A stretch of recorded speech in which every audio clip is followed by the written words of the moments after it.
All right, fourth and fifth graders, we're on day 21. Only one more day to go. 21 days of praying and fasting. I know it still doesn't make any sense, but trust me, after we get through today's story, it will. So we're just going to dive straight in to the story today. It's in the book of Luke, chapter 23, verse 56, the last verse in chapter 23 of Luke. If you don't have your Bible, please run and grab it, press pause, come back, we'll be right here. And here is what this passage says. Then they went home and prepared spices and perfumes, but they rested on the Sabbath in obedience to the commandment. So this comes at a point that's really, really sad in the story of the week leading up to Easter. This comes right after Jesus died. So Jesus on Good Friday was arrested, he was crucified on the cross, and he died and he was buried right after he died. And so here it says, then they went home and prepared spices and perfumes, because Jesus was dead. And when someone died, you prepared spices and perfumes when you would bury them.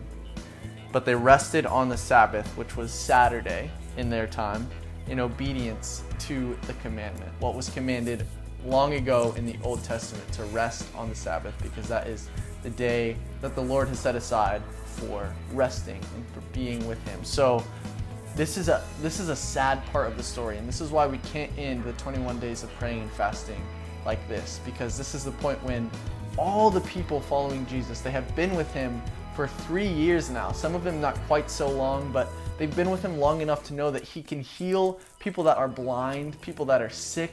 He even raised people from the dead, and He walked on water. He did all of these things to prove that He was indeed the Son of God, who He said He was, and then He died. He had told His disciples that He had to die, and this was supposed to happen to fulfill the will of the Father and to fulfill all the prophecies in the Old Testament, but they didn't really understand it until after it happened. And so this is a sad, sad time when Jesus is in the grave, when the people that love Him and followed Him were so confused. How can the Son of God be just killed like that by the religious leaders?